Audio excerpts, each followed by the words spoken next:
এই দেখো লাগেজে ভর্তি, এখনো ব্যাগ থেকে মালপত্র কিচ্ছু বের করিনি, যেমন ছিল তেমন রেখেছি।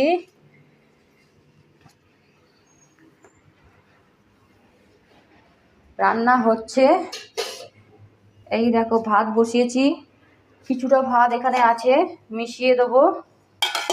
আলু সিদ্ধ করেছি, পেঁয়াজ লঙ্কা দিয়ে মাখাবো।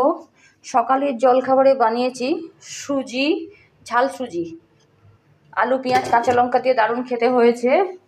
বেসিন হচ্ছে ফাঁকা, বাসন মেজে নিয়েছে সমস্ত কিছু।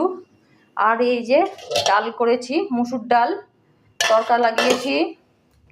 সব জায়গায় এলোমেলো, ঘরে ভর্তি জামা কাপড়। দেখো কি অবস্থা ঘরের। আমার শরীরটা ভালো যাচ্ছে না, এই যে এক ব্যাগ ভর্তি সোয়েটার, জ্যাকেট, কার্পেট সমস্ত কিছু আছে।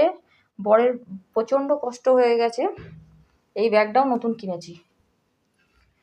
এ দেখো বরের ব্যাগটাও এখনও আনপ্যাকই পড়ে আছে, কিচ্ছু বের করা হয়নি। আর যাবার দিনকে এইভাবে বিছানাটা করেছে আমার বর, আলমারি থেকে সমস্ত জামা কাপড় বের করে তছনছ অবস্থা। চলো তোমাদের সাথে আবার পরে কথা বলবো, সমস্ত কিছু গুছিয়ে রাখি।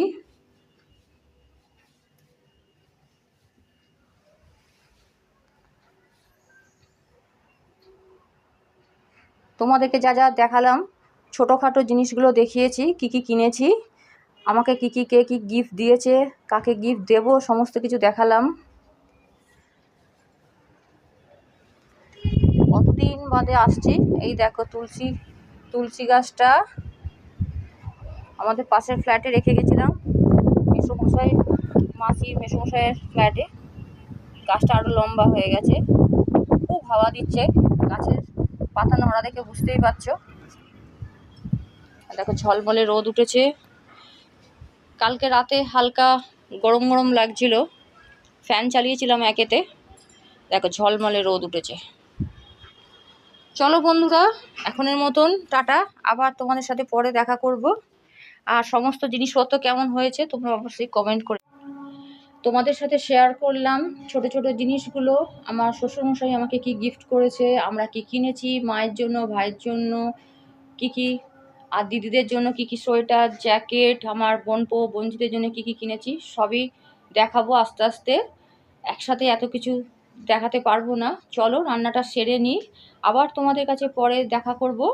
আর জিনিসগুলো কেমন লাগলো অবশ্যই কমেন্ট করতে ভুলো না। এখনের মতন টাটা, আবার তোমাদের সাথে পরে দেখা করব। এখনের মতন টাটা।